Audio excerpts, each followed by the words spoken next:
إزاي تايوان خلت الشعب كله مفتشين ضرايب مقابل جايزة؟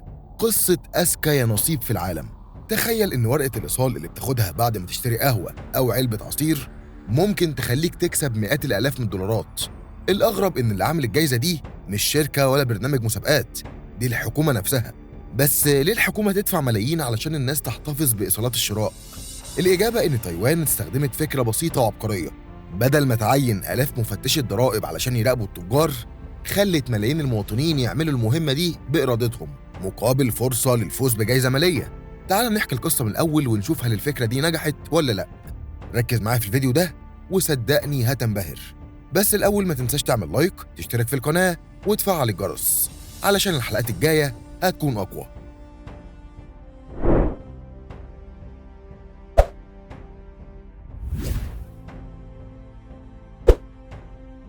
عشان نفهم عبقرية الفكرة لازم الأول نفهم المشكلة نفسها. الضرايب هي الوقود اللي بيشغل أي دولة. الفلوس دي هي اللي بتبني الطرق والكباري وبتتطور بيها المستشفيات والمدارس والمواصلات وشبكات الكهرباء والمية. لكن من وقت ما ظهرت الضرايب من آلاف السنين ظهر معاها ناس بتحاول تهرب منها. في حالة المحلات التجارية كانت أسهل خدعة إن التاجر يبيع المنتج عادي جدا، ياخد الفلوس من الزبون لكن ما يسجلش عملية البيع رسمياً. يعني لو محل بيبيع 300 منتج في اليوم وسجل 200 بس، كده الحكومة هتعتقد إن دخله أقل بحوالي تلت الحقيقة تقريباً، وبالتالي الضريبة اللي هتتحسب عليه هتكون أقل. المشكلة إن الزبون وقتها ما كانش عنده أي سبب يخليه يهتم بالإيصال. هو اشترى الحاجة ومشي، سواء أخد ورقة أو لأ بالنسبة له مفيش فرق. وده كان بيدي بعض التجار فرصة كبيرة لإخفاء جزء من مبيعاتهم. في أواخر الأربعينات وبداية الخمسينات تايوان كانت خارجة من فترة مليانة تغيرات سياسية واقتصادية بعد الحرب العالمية الثانية. الحكومة كانت في احتياج موارد مالية ضخمة علشان تبني الاقتصاد وتطور البنية التحتية، لكن كانت قدام معضلة كبيرة. إزاي تراقب آلاف المحلات وملايين المعاملات اليومية؟ هل تعين جيش ضخم من مفتشي الضرايب؟ حتى لو عملت كده هيكون مكلف جدا، وكمان في احتمال إن بعض العمليات تفضل مستخبية. في اللحظة دي بعض المسؤولين الاقتصاديين بدأوا يفكروا بطريقة مختلفة تماماً.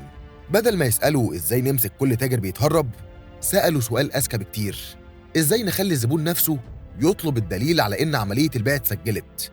السؤال ده هو اللي هيؤدي لاختراع نظام هيغير شكل التحصيل الضريبي في تايوان لعشرات السنين. سنة 1951 حكومة تايوان قررت تجرب فكرة كانت وقتها غريبة جداً. بدل ما تعتمد على زيادة العقوبات أو إرسال مفتشين أكتر، قررت تغير حافز الناس نفسها. الفكرة كانت بسيطة: كل إيصال ضريبي رسمي يخرج من أي محل هيكون عليه رقم مميز وفريد. الرقم ده مش مجرد رقم حسابات أو أرشيف، ده كمان هيكون تذكرة دخول في نصيب حكومي. بمعنى إنك ممكن تشتري فنجان قهوة أو وجبة صغيرة أو حاجة تمنها بسيط، والإيصال اللي أخدته يدخل في سحب على جوائز مالية. كل شهرين تقريباً وزارة المالية التايوانية بتعلن الأرقام الفايزة، والناس تقعد تقارن الأرقام الموجودة على إيصالاتها بالأرقام اللي ظهرت في السحب. The Ministry of Finance reported on Tuesday that 17 receipts have won the 10 million NT special prize for the July-August Uniform Invoice Lottery. في البداية ناس كتير اعتقدت إن الفكرة مش هتنجح، لأن الناس ممكن تكسل تحتفظ بالإيصالات أو تعتبر احتمالية الفوز صغيرة جداً. لكن اللي حصل كان العكس تماماً. الإنسان بطبيعته بيحب فكرة المكافأة حتى لو احتمال الفوز قليل.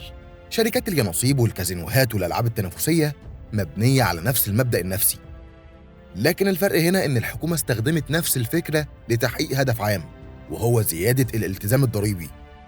ومع مرور الوقت ملايين التايوانيين بقوا يطلبوا الإيصال بشكل تلقائي بعد كل عملية شراء، لأن عدم الحصول عليه معناه ضياع فرصة محتملة للفوز. قبل نظام اليانصيب التاجر اللي عايز يتهرب من الضرايب كان عنده فرصة كبيرة. الزبون غالباً مش مهتم بالإيصال، وبالتالي التاجر ممكن يخفي عمليات بيع كتير بدون ما حد يسأله. لكن بعد سنة 1951 الموازين اتقلبت. دلوقتي الزبون هو اللي بيقول للتاجر فين الإيصال، لأن الورقة الصغيرة دي بقت بالنسبة له ممكن تكون تذكرة جايزة. وبكده الحكومة عملت حاجة عبقرية جداً: حولت ملايين عمليات الشراء اليومية لعمليات مراقبة ذاتية بدون ما تدفع رواتب لمفتشين إضافيين. كل مواطن بيشتري حاجة أصبح عنده مصلحة مباشرة إن عملية البيع تتسجل. وده مثال مشهور في عالم الاقتصاد السلوكي، وهو إن تغيير الحوافز أحياناً بيكون أقوى من وضع قوانين جديدة. بدل ما تجبر الناس على فعل شيء، خلي مصلحتهم الشخصية تدفعهم يعملوه. الإجابة القصيرة نعم، وبشكل كبير جدا. بعد تطبيق يا نصيب الإيصالات زاد استخدام الفواتير الرسمية بشكل ملحوظ، وارتفعت قدرة الحكومة على متابعة حجم المبيعات الحقيقي داخل الاقتصاد. خلال السنوات الأولى من تطبيق النظام ارتفعت إيرادات الضرائب المرتبطة بالمبيعات بشكل واضح، وأصبح إصدار الإيصالات جزء من الثقافة التجارية في تايوان. استمرار النظام لأكثر من 70 سنة يعتبر أكبر دليل على نجاحه.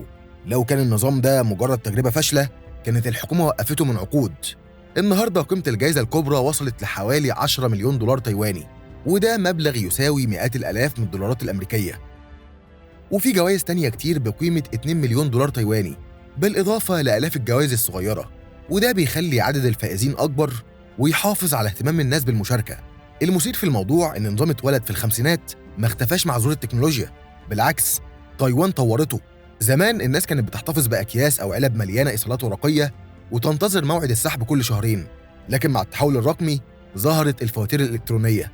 دلوقتي المواطن يقدر يربط الإيصالات بتطبيقات على الهاتف أو وسائل دفع رقمية، والإيصال الإلكتروني يدخل في السحب تلقائياً، وده قلل استهلاك الورق وسهل على الحكومة جمع البيانات، وسهل على المواطن نفسه معرفة إذا كانوا فازوا أو لأ. التحول الرقمي خلى نظام عمره أكتر من 70 سنة يفضل مناسب للقرن ال21. قصة يا نصيب الإيصالات بتوضح إن أحياناً أذكى الحلول مش بتكون أغلى الحلول. الحكومة كان ممكن تعين عشرات الآلاف من المفتشين وتصرف ميزانيات ضخمة على المراقبة، لكنها اختارت طريق مختلف، خلت المواطن نفسه يكون شريك في حل المشكلة. كل ما يطلب إيصال هو بيأكد إن عملية البيع اتسجلت، وإن التاجر هيكون أقل قدرة على إخفاء أرباحه. الفكرة دي خلت تايوان مثال يدرسه خبراء الاقتصاد والسياسات العامة، لأن نجاحها اعتمد على فهم بسيط لطبيعة الإنسان. الناس بتستجيب للمكافآت، ولو قدرت تخلي مصلحة الفرد تتوافق مع مصلحة المجتمع ممكن تحل مشاكل كانت تبدو مستحيلة. في النهاية أغرب شيء في القصة إن الحل ما كانش جهاز مراقبة متطور ولا قوانين صارمة ولا آلاف الموظفين الجدد، كان مجرد سؤال بسيط: إزاي نخلي المواطن يطلب الإيصال بنفسه؟ والإجابة كانت عبقرية: خلي الإيصال نفسه تذكرة يا نصيب. ومن سنة 1951 لحد النهاردة ملايين التايوانيين ما زالوا بيحتفظوا بإيصالاتهم وبينتظروا إعلان الأرقام الفائزة، بينما الحكومة بتحقق هدف أكبر بكتير من توزيع الجوائز، وهو إنها تضمن إن ملايين عمليات البيع اليومية تسيب أثر يصعب إخفاؤه. وأحياناً ورقة صغيرة جداً لا يتجاوز حجمها 5 سنتي ممكن تكون أقوى من آلاف المفتشين. بس كده، لو لسه بتتفرج لحد دلوقتي شكراً إنك كملت معانا لآخر الفيديو. لو عجبك التقرير ما تنساش اللايك والاشتراك علشان يوصلك كل جديد. نشوفك في الفيديو الجاي. سلام.